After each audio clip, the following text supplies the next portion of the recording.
सो hey guys, कैसे हैं आप लोग। आई होप आप सभी अच्छे ही होंगे। तो आज हम आप लोग के लाए हैं बिहार डीएलएड का एग्ज़ाम का नोटिफिकेशन आ गया है और एग्ज़ाम जो होने वाला है 5 से लेके 15 जून के बीच एग्ज़ाम होने वाला है।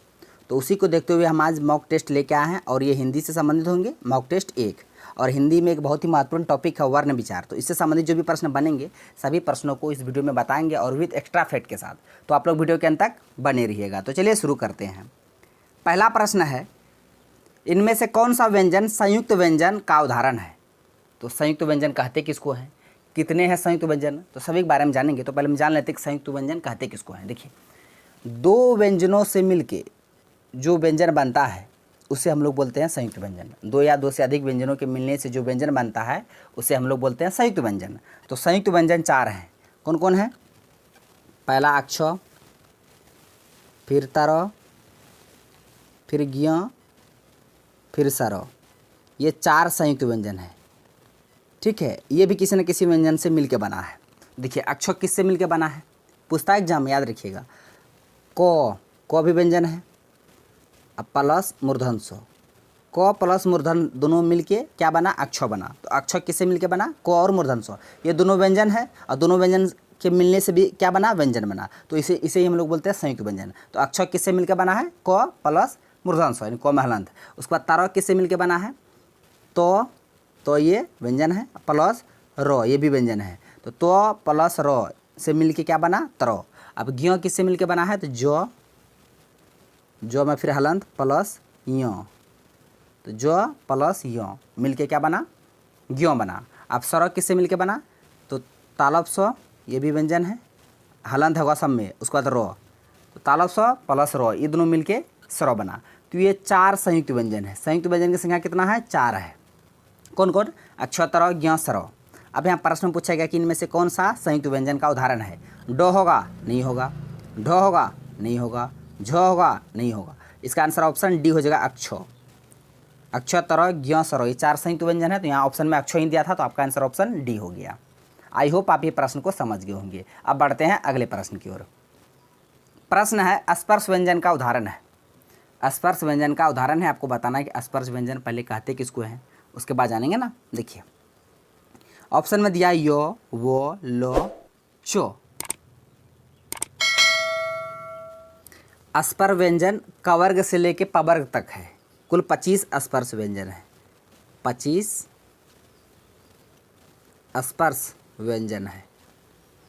कितना है, 25 स्पर्श व्यंजन। कवर्ग से लेके, कवर्ग समझते हैं ना, कवर्ग में क ख ग घ आ जाएगा, फिर चवर्ग में च छ ज ञ आ जाएगा, फिर टवर्ग में ट ठ ड ढ मूर्धन्य नो आ जाएगा, फिर तवर्ग में त थ द ध दंत नो तवर्ग, फिर पवर्ग। तो क ख में कितना, क ख ग घ 5 होता है इसमें, 5 इसमें, 5 इसमें, 5 इसमें, 5 इसमें। तो टोटल 25 स्पर्श व्यंजन होते हैं कवर्ग से लेके पवर्ग तक। कवर्ग में क ख ग घ ङ, चवर्ग में च छ ज ञ, टवर्ग में ट ठ ड ढ मूर्धन्य न, तवर्ग में त थ द ध दंत न, पवर्ग में प फ ब भ म। तो देखिए, कवर्ग में किसको स्पर्श करता है, कवर्ग में ये कंठ का स्पर्श करता है। कंठ, दूसरा कलर लेते हैं। कंठ का स्पर्श, कंठ का स्पर्श। कवर्ग में क ख ग घ पढ़िएगा ना, तो कंठ का वहाँ कंठ से निकलेगा आवाज, कंठ का स्पर्श होता है। चवर्ग में किसका स्पर्श होता है, चवर्ग में तालु का होता है। किसका, तालु का स्पर्श चवर्ग में। और टवर्ग में किसका स्पर्श होता है, मूर्धा का। टवर्ग में मूर्धा का, यानी सेम टू सेम, क्या बार बार लिखेंगे। उसके बाद तवर्ग में दांत का, तो बोलिएगा, जीव है दांत को ठोकर मारेगा, तो थ द ध न, तो ये दांत का स्पर्श। तवर्ग में दांत का स्पर्श। अब पवर्ग में होठ का, प फ ब बोलिएगा ना, तो दोनों होठ सट जाएगा, तो होठ का यहाँ लिख देते हैं, होठ का स्पर्श। तो ये 25 स्पर्श व्यंजन है। कवर्ग, चवर्ग, टवर्ग, तवर्ग, पवर्ग।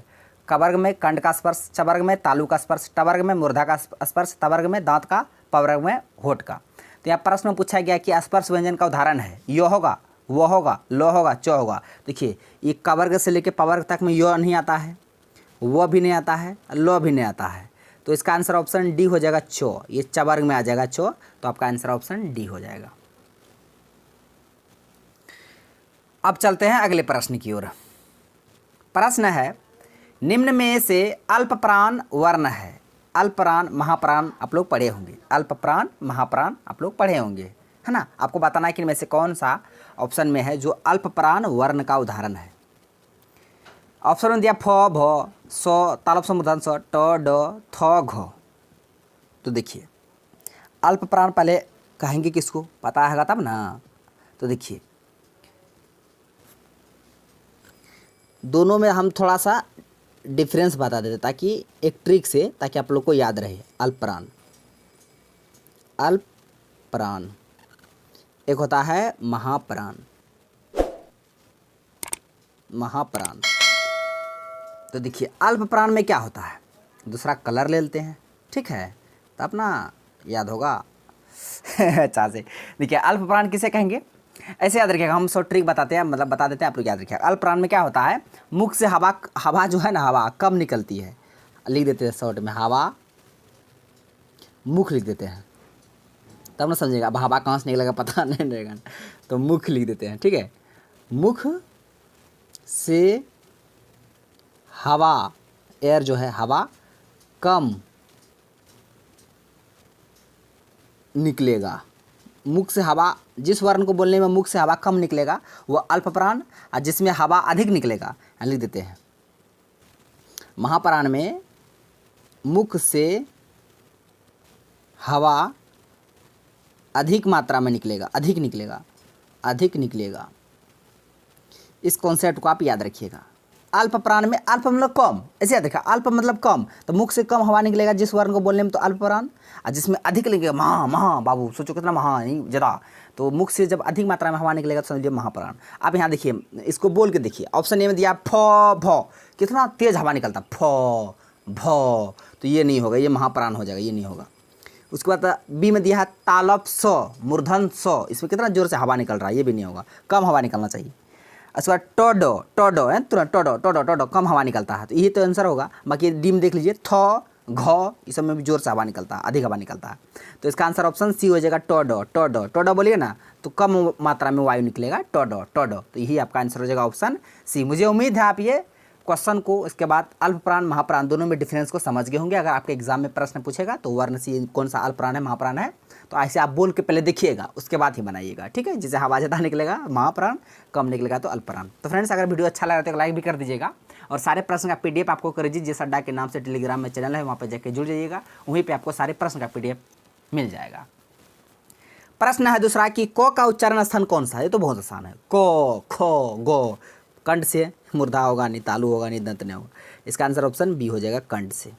तुरंत बताया, प वर्ग में वोट से, तभी जो बताए थे, त वर्ग में, प वर्ग में, क वर्ग, च वर्ग, सबका बता दिए थे शुरू में, आप उसको याद कर लीजिएगा। नेक्स्ट व्यंजन और व्यंजन के मेल का उदाहरण है। तुरंत पहले वाला प्रश्न बताए थे, व्यंजन और व्यंजन के मेल से क्या बनता है, जो बनता है उसे बोलते हैं संयुक्त व्यंजन। संयुक्त व्यंजन में क्या बताए थे, अक्षत और ज्ञ सरो, तो म होगा नहीं होगा, फ होगा नहीं होगा, क होगा नहीं होगा, इसका आंसर ऑप्शन ए हो जाएगा अक्षो। अक्षो ये व्यंजन और व्यंजन के मिलने से बना है, दो व्यंजन के मिलने से बना है अक्षो, याद रखिएगा। बाकी सब जो व्यंजन है वो देखिए स्वर से मिलकर बना है, उसको देख लीजिए। जिस तरह अक्षो किससे मिलकर बना है, क प्लस मूर्धन्य स, क किससे बना मिलकर बना है, को ना, ये क धन अ से मिलकर क बना है, फ भी फ धन अ से मिलकर फ बना है, म भी म धन अ से मिलकर म बना है। नहीं सारे व्यंजन में देखिए स्वर छिपा हुआ रहता है, याद रखिएगा। नेक्स्ट है, निम्न में अनुनासिक वर्ण कौन सा है। अनुनासिक वर्ण कुल 5 है, 5 अनुनासिक, 5 अनुनासिक वर्ण है। कौन कौन है, अंग, य, मूर्धन्य न, फिर दंत न, फिर मो, ये 5 है अनुनासिक वर्ण, याद रखिएगा। तो आपका आंसर क्या होगा, ट होगा नहीं होगा, जो भी नहीं, ढ भी नहीं, इसका आंसर ऑप्शन डी हो जाएगा। यहाँ जो कवर्ग के अंत में क्या आता है अंगो, चवर्ग के अंतर में य, टवर्ग के अंत में मूर्धन्य न, तवर्ग में न, पवर्ग में म। तो उसी का पांचों जो है उसी का अंत में जो आएगा वही आ जाएगा अनुनासिक वर्ण। तो यहाँ पे ऑप्शन डी में था य, तो ये आपका आंसर हो जाएगा। बाकी ट, ज, ड ये नहीं होगा। कौन कौन होगा बता दिए, आप याद रखिएगा। नेक्स्ट निम्न में अंतस्थ व्यंजन कौन सा है? अंतस्थ एक होता है उसमें, एक होता है अंतस्थ।